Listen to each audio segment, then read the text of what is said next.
Quando você sabe que a mente, ela mente, é muito complexo, né, poder definir o quanto que a mente nos ludibria, né, enquanto as nossas percepções, na maioria das vezes, estão equivocadas, né? Isso vemos no estudo, né, em que Platão fala acerca da natureza das sensações, né? Porque interessante que tem a realidade, tem a sensação que você tem da realidade e a percepção da sensação que você tem. Mas só que essa percepção, ela não é totalmente pura, né? Não está apenas envolvido o processo psíquico.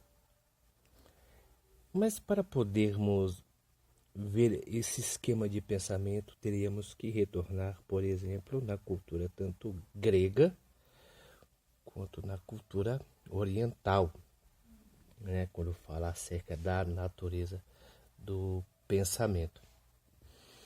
Para entender a consciência, é preciso entender as bases do pensamento e como o pensamento se forma, né? Para Freud, o esquema do pensamento ele está envolvido, né, no id, no ego e no superego, né? O superego é os valores sociais, né? O id é o instinto e o ego é a consciência que transita entre a supraconsciência e a subconsciência. Então, no pensamento freudiano, a consciência é totalmente divisível e ela não sabe aquilo o que ela filtra.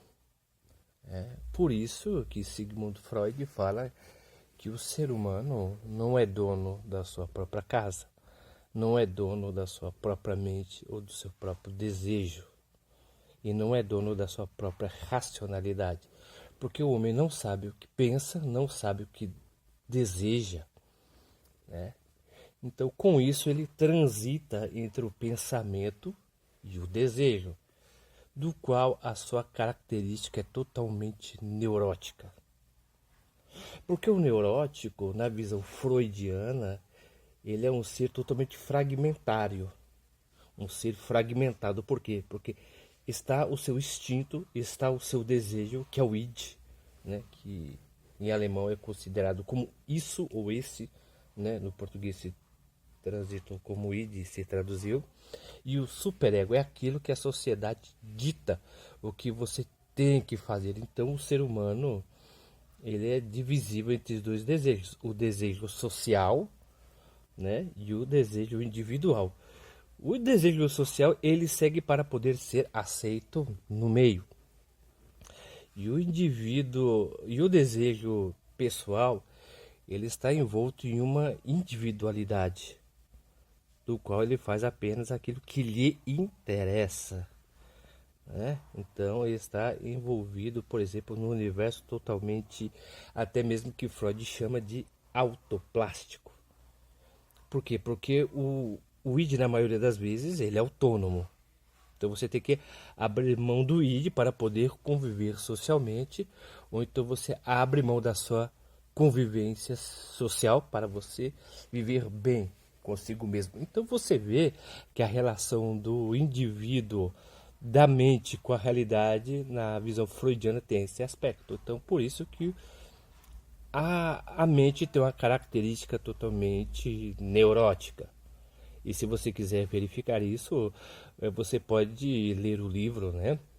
Memórias do Subsolo, de Dostoiévski, que retrata muito essa maneira, né, da filosofia do pensamento ocidental. Porque o homem ocidental ele é sempre dividido ou divisível entre aquilo que pode e aquilo que é possível, entre aquilo que deseja e aquilo que é possível de ser desejado. Então, o homem ele sempre transita.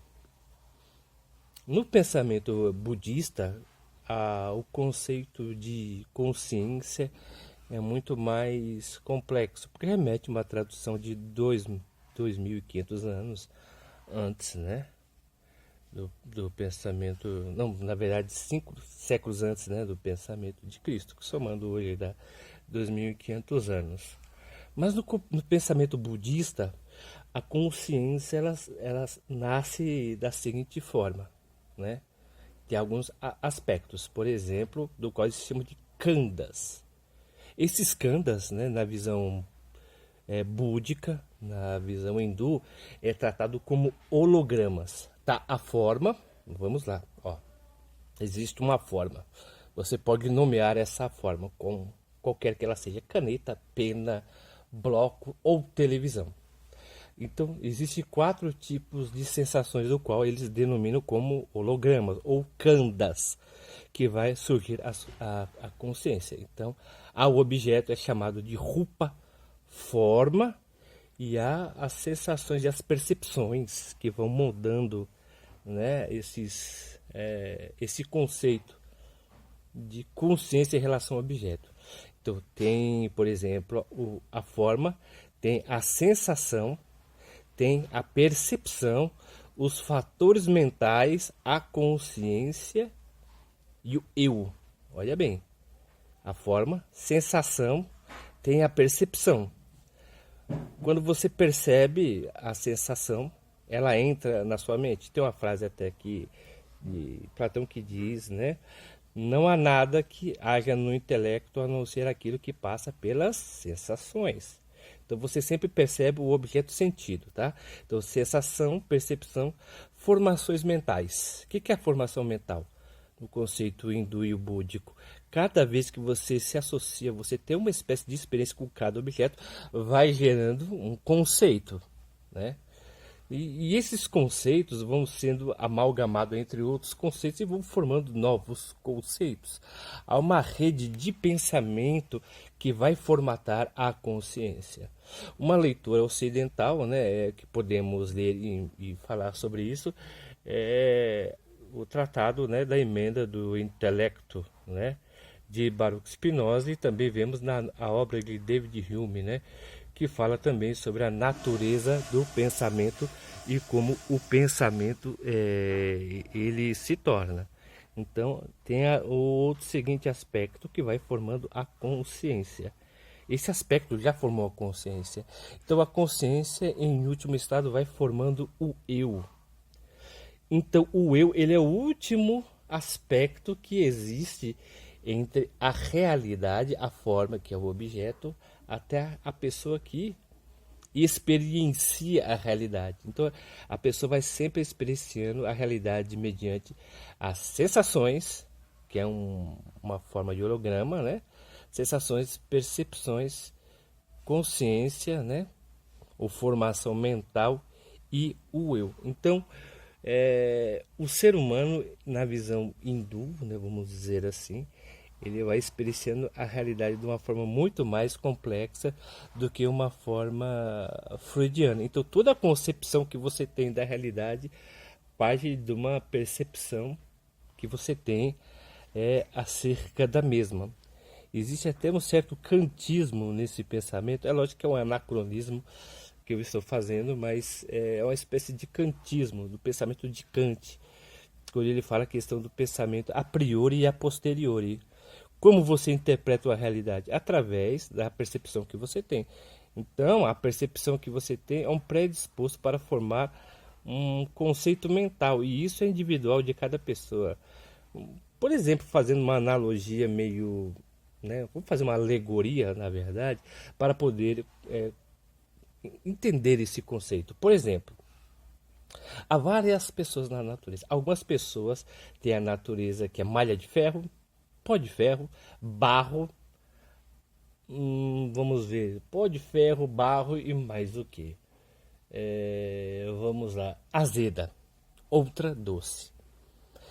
Então, cada uma dessas figuras de linguagem vai provar a água. Então, para a pessoa que tem essa limalha de ferro, vamos dizer assim, sua característica, quando ela vai provar a água para ela vai ser metálica.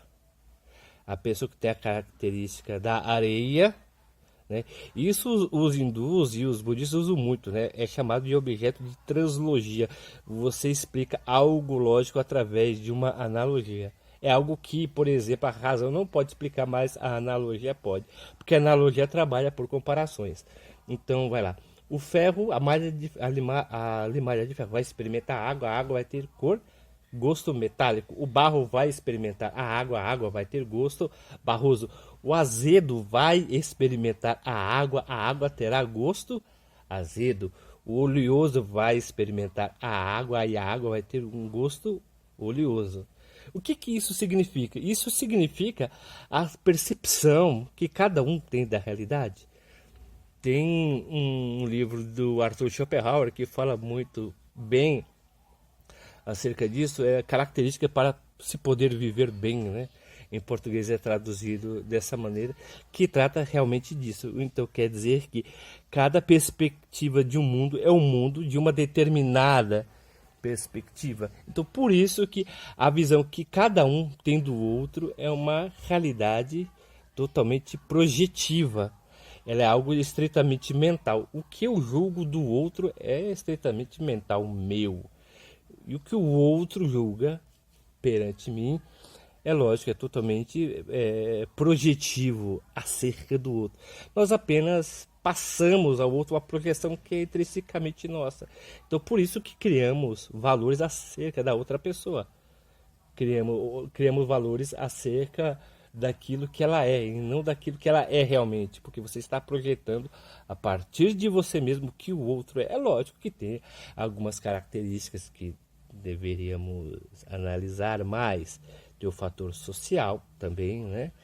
Tem o fator cultural, tem o fator biológico, mas eu digo assim, na natureza do pensamento, cada vez que você projeta o outro, na verdade você está projetando uma característica de si no outro. Aquele que vê a maldade no outro, na maioria das vezes, a maldade está nele. Eu não nego o aspecto que não existe maldade, existe. Mas aquele que luta constantemente contra o mal, ele é um mal em potencial. Aquilo, por exemplo, que vê bondade no outro, particularmente a bondade está naquela pessoa. Ela apenas transfere algo que é dela para o outro. Então, nós sempre julgamos, as pessoas sempre julgam umas às outras mediante as sensações, né? Percepções, valores morais, e com isso temos a consciência, que a consciência vai ser um juízo de valor com o qual nós acobertamos o outro, né? Damos uma característica ao outro de uma propensão totalmente particular.